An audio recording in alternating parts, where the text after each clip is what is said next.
the African Union.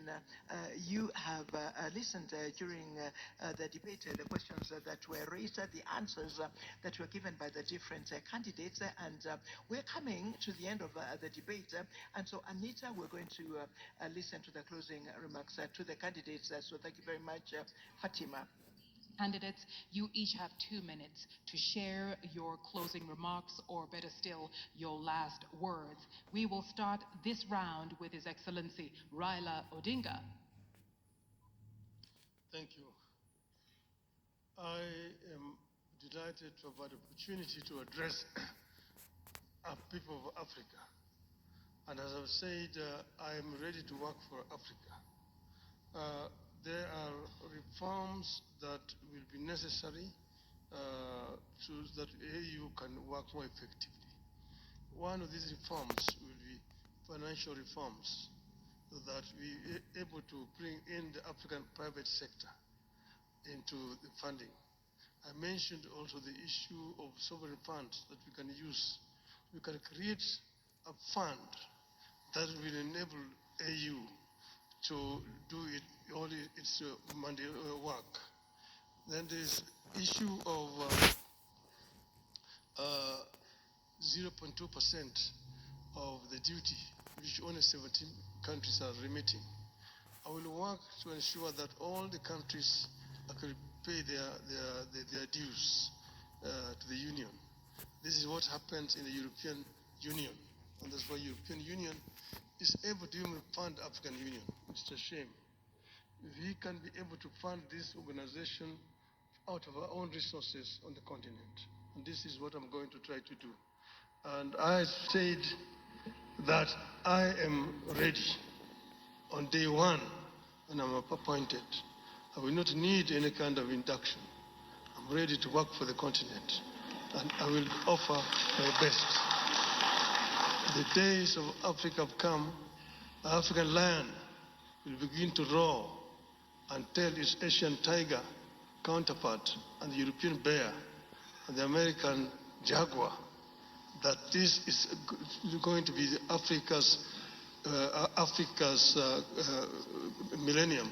2000. Dear candidate, I'm really sorry to interrupt you once again, but these are the rules of the debate. Nous allons maintenant, mesdames et... We are going now, ladies and gentlemen, give 2 minutes to the candidate of Djibouti closing remarks.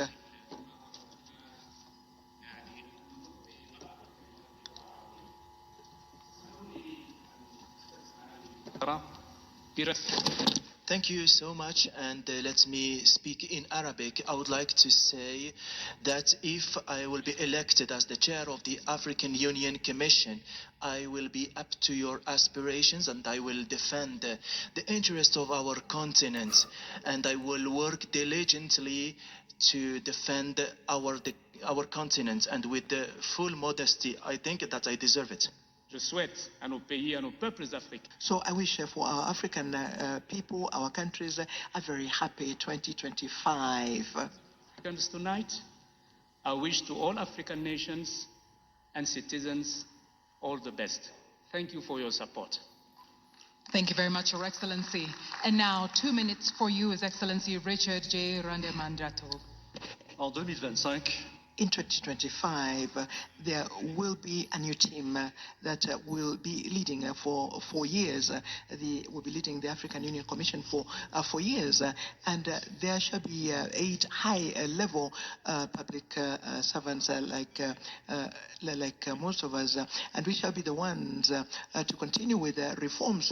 We shall be a united team, a team that will have the team spirit to continue in the implementation of the 10-year plan of Agenda 2063. I do regret that this evening we're not able to handle subjects that are so urgent because we did not have enough time. Issues such as public health, the debt, issues of financing and financial institutions of the African Union, questions that have to do with the participation of the civil society and the diaspora, the questions that are linked to information and digital technology. I'm sorry we did not have time to deal with those issues, but on we shall have other opportunities, and I shall be able to make my modest contribution.